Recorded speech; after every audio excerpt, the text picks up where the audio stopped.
Quinn. Right. Hi everyone, I'm Rafael Rivera, Hey guys, I'm Kevin Karczewski.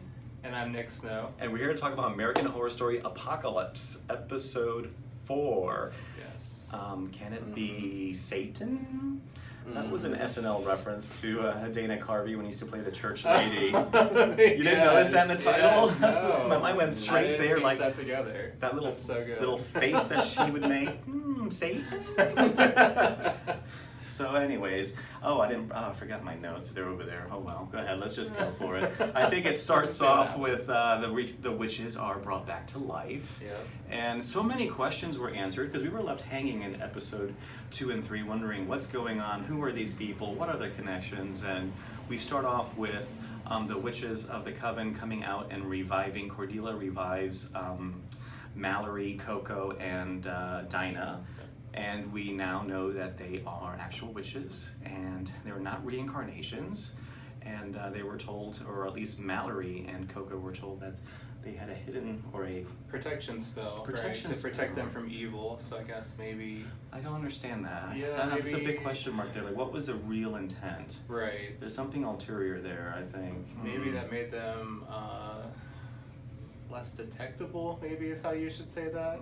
So they weren't just flying off the handle with their powers. They didn't really know what they were capable of, because we talked about Mallory last time saying that something was kind of trying to crawl out, from inside of her. So So she kind of felt the powers, but she didn't really know how to harness that. So Right. she didn't really explore that and try and figure that out until she got to the school. Yeah, that's definitely, they go into that with the fireplace scene, Right. where she really can't control that. That kind of reminds me of Men in Black, kind of and the Flash where they make you forget things. So they're almost under that influence, they don't know Right. that they have the powers, but you said, so they probably won't... they feel something.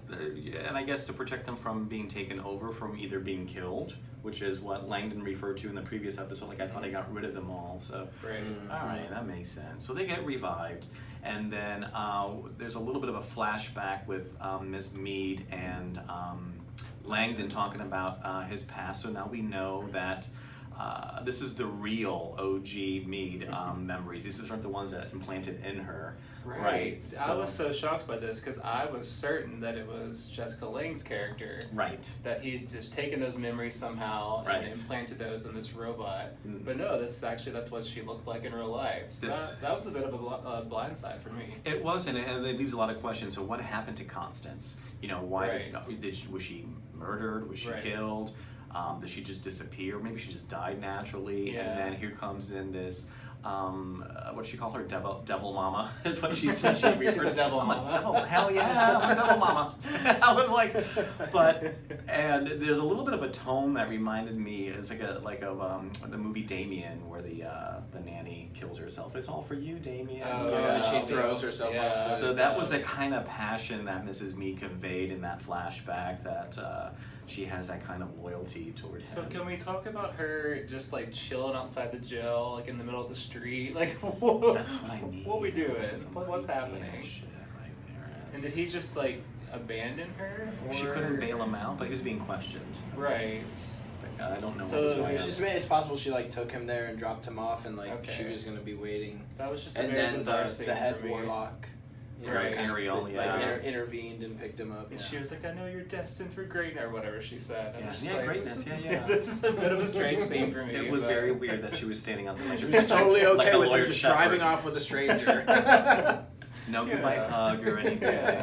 It was very weird. I'm Latino. She all had about a hugging. dark personality too. She talked about how many husbands she killed, and you thought she was joking, but then she was actually went into a little bit of detail He was about like, that. "You didn't kill your first husband." She's like, "No, I killed my first 3." Yeah, exactly. What a mentor. Yeah, exactly. Exactly. So things, great advice there, Miss Mead. Mhm. I know. So we get a little piece of that, and then we go back into, 3 years prior, about the conversation when the witches. Oh wait, before we go that, I have to give a shout out to Myrtle insulting Langdon's Queen jacket. Myrtle. Yeah. She said, if you're referring to what's going on outside in the world, it's as dismal as your dinner jacket. Yes, I know. But at least the outside world can be saved. Yeah, she did say that. Just a sick bird. Just I love her. I'm just glad she came back, and we did talk about that she was burned at the stake at the end of the Coven He hasn't season. seen Coven, so that's a problem. We're trying trying not to spoil too much. That's okay though. We can keep, you know. But it's good to get this fresh perspective in there, and he's getting to learn the characters. But Myrtle was burned at the stake. She decided to turn herself in for killing another witch, which was like the ultimate sin, you know, that by death by fire. If you kill another sisterhood, witch, brotherhood, you can't do that. Yeah. So she turned herself in, and she was burned at the stake. So all of a sudden she's back in this season. So a lot of viewers like ourselves have questions: why did she come back? How did she come back? But she had the power resurgence because she's been burned at the stake before, and all of a sudden appeared, but had a little bit of a push. They may go into that later into the season. It could be, it could be. Sure. So we go back to get a little bit of Langdon's discovery. And it was kind of nice to get his backstory. We got him younger with a shorter haircut, looks more like his dad, Evan Peters, and we go to the actual school, Hawthorne School for Warlocks, which a lot of people online have been making fun. I'm calling it the Hogwarts School. Hogwarts, it was so close. Like, can we just get something a little different? I was thinking it was more like Glee, like the Warblers. I thought they were all started singing. That's true. Because they were a little gay. I gotta say, they weren't very. They were not very. They impressive. all like harness their powers to make the orb and stuff. Yeah, like congratulations, you made an orb. Meanwhile, we got the witches like changing colors of the flowers and turning petals into butterflies. Like, the warlocks were kind of struggling, in my opinion. Not too impressive. Yeah. So yeah, apparently with Cordelia's coming out with the witches to the world of warlocks, did not receive such a warm welcome, and it could have been that they were in nowhere, Montana, for that reason, and they were forced to go underground, and which turned out to be Outpost 3. Right. So it was mentioned in the first season that it was a school for boys. Venable was saying that to the new occupants, so it was a school of witchcraft, but it was really for warlocks. So. In comes, I guess Cheyenne was bringing to everyone's attention what happened over in the jail that Langdon was being arrested. The security footage of his questioning where he kind of let his powers loose there. Yes, he snapped that guy and pretty much atomized this man's head. Right. Which was pretty awesome. Yeah, it was pretty awesome. Pretty awesome. He was like, "Save me!" So you know, there's a little bit of a struggle between Cheyenne's character and Ariel, the Supreme Chancellor. You know, they have this quest where they have I guess a history or a prophecy that an alpha, a male, a warlock would rise to a power that could supplant the Supreme. Right. And apparently warlocks in history have never been as powerful as the witches, hence just making a ball and clapping. And probably lighting a cigarette. Wait a minute, Cheyenne lit a cigarette. He didn't use his powers. He actually used a lighter when Billy Porter's character. And by the way, Billy Porter, that's a great actor. He's a crossover from Pose, which is another Ryan Murphy show that did very, very well. So I think that's pretty fun. I'm surprised he didn't say the category is magic. Yeah, if I was an actor, I would definitely be trying to get on Ryan Murphy's good side because he latches onto those actors. He uses them in every single show he does. I want to say they're almost you like can make a muses. career out of being a Ryan Murphy actor. I think his actors are his muses. I really do. I think he writes a lot of roles with them in mind. So, but anyway, so there's a big discussion. They watched the security footage, and Ariel wanted to bring in Langdon to start doing some testing to see whether or not he is this alpha. But Cheyenne's character smells darkness, almost like he's a demon. Yeah, everyone else is really buying in, and he's the only one who's kind of like, let's look at the big picture here. This may not be such a good thing. But I think everyone else is kind of blinded by, like you said, the concept of the alpha and really hungry for that, and that maybe is going to lead to their demise or not. Maybe they know it and they're just overlooking it because they want that so bad. They maybe want the Supreme. Right. Absolutely. Yeah. So they bring him in and they start doing these. They also welcome him in a non-physical way, like, "Oh, hello, welcome to me." Right. They're not very warm. No. Very odd group of schoolboys, but. I should have been singing if they would have started singing "Don't Stop Believin'." That would have been awesome. So they bring him in and they start doing these tests, and this is where I have a problem that they were just trying to cram too much into this episode, forcing him to go through these tests of these different level 4s, which I thought was funny that all of them are category or level 3s. No one's achieved a level 4 yet. Right. And that's one thing that you and I had talked about earlier this week was that, you know, it was almost like they were missing a scene. They go from like him not knowing how to control his powers to like the test. And then he all of a sudden knows how to use these powers like flawlessly. I have a problem with that. There was like maybe like a scene and a half that should have been in there. Like I kind of struggled with that, but at the same time, I think it kind of conveyed just how strong he was, and that his powers were just literally right under the surface. And so just even 2-3 weeks of him being in someone who actually knows how to harness these powers and bring them out, he was already like head and shoulders above. So like for me, it worked. It did help the episode like continue to progress. Right. You know, it didn't. You know, that would have been one extra scene that they would have had to maybe cut something else out of. So. Did you notice that when Ariel picked him up from jail and brought him out, Ariel pushed the security guard against the wall and then made a comment, oh, he'll probably just urinate a little bit, it'll be fine. Yeah. And then he walks away, but then Langdon, when he wasn't looking, went, neck. That was pretty vicious. That's the darkness. But the full control that you were right, so that's what, It must have happened in between like the interrogation and well, he had pretty good control of those knives when they came flying at the butcher that got him in jail, which I thought was a reference to the movie Carrie, because she did that to Piper Lauren.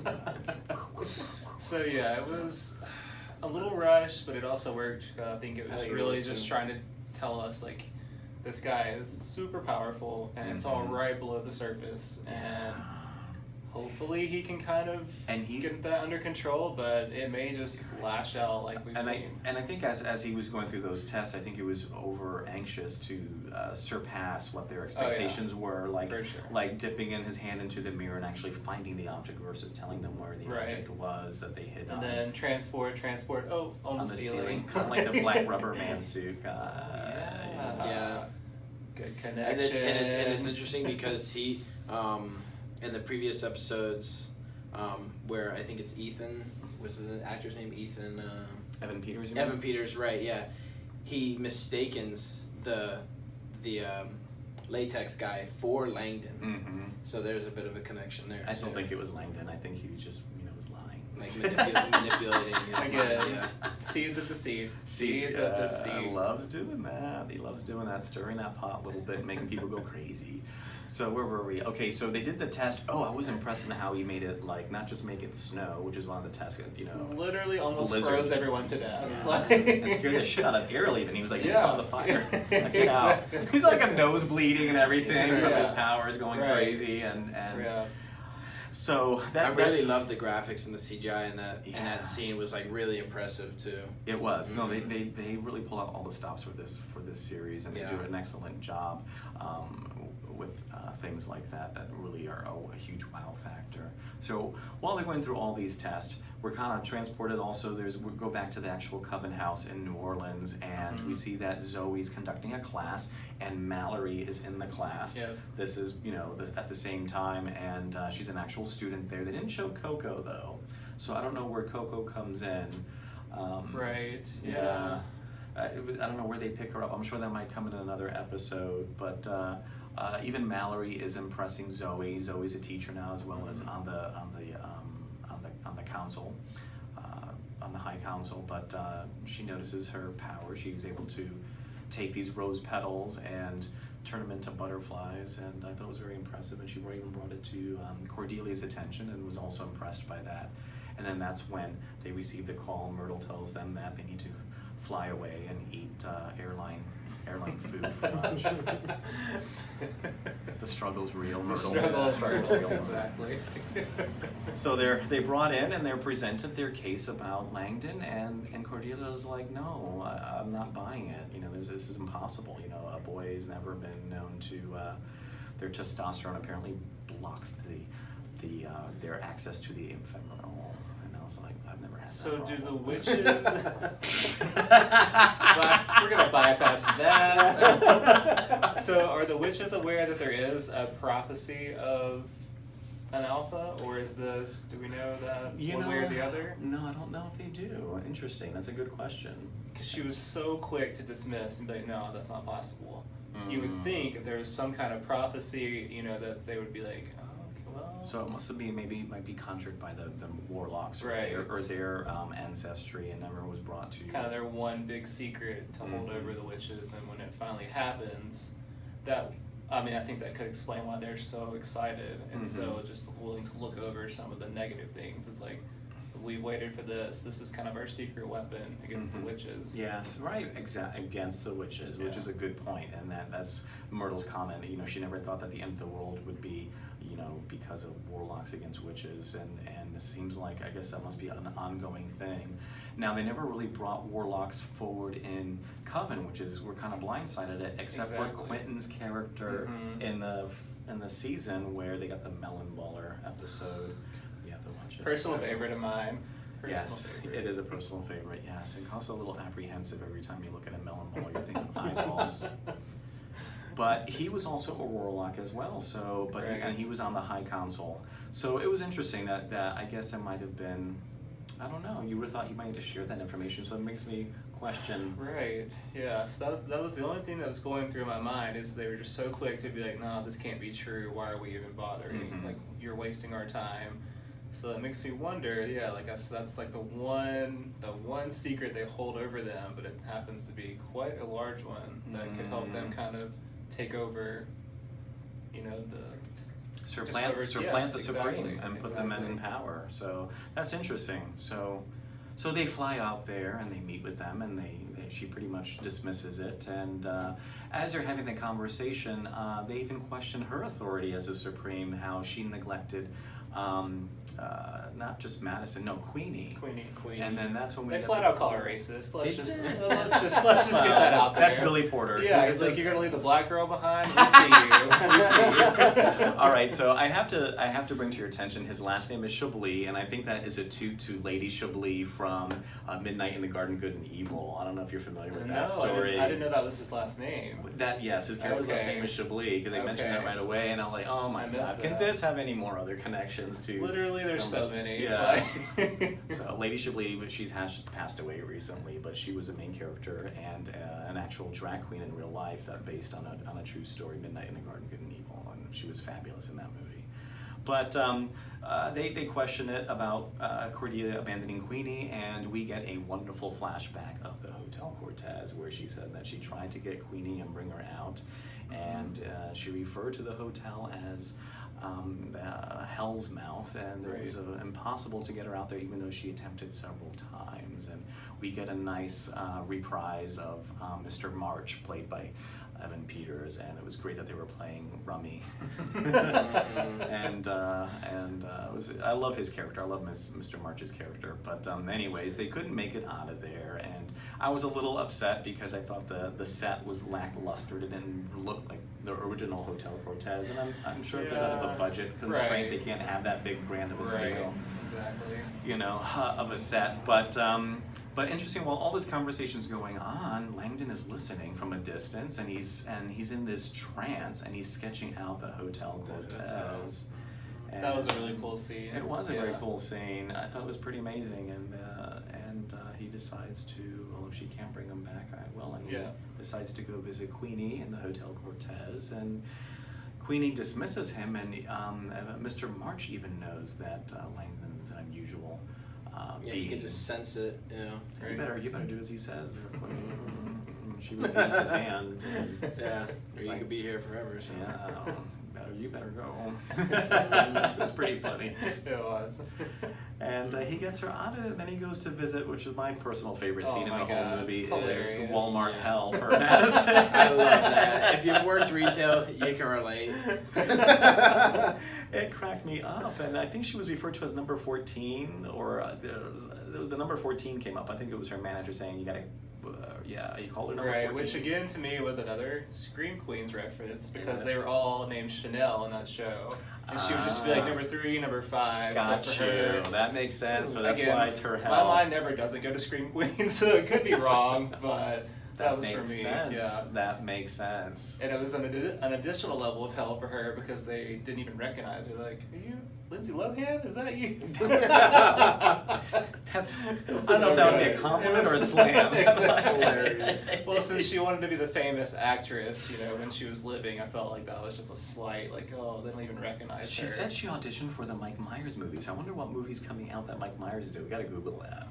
That's got to be a reference. I know they wouldn't throw that out there for right. I guess. I mean, right. Interesting. So yes. People. Yeah. Retail hell, and then all of a sudden go fold the towels. Go right. fold the towels. And she gets excited when Langdon shows up, and she was just, I'm thirsty. I want some D, basically. And she made a comment that there are no personal massagers in this store. I made sure to remove all of those. So there he is, and she throws herself at him, and he offers to get her out there, and then Queenie pops up, and I love their dialogue, how much like she excited to see her, even though Queenie can't stand her. Queenie literally just stands there, like, could not care less. She's such a white chick. She goes, oh, I love you. Yeah. She's like, the whole way here, I said, I don't know why we're coming to save you. So good. So they brought him out. So that was a cool scene. I thought it was pretty well done, very creative. I like that. You know, in the other season, comedy in it. Yeah. Well, you'll see, Kevin, that when witches die, their hell is a place where there's repetition. It's like probably one of the worst places they can imagine, and it's a constant repetition.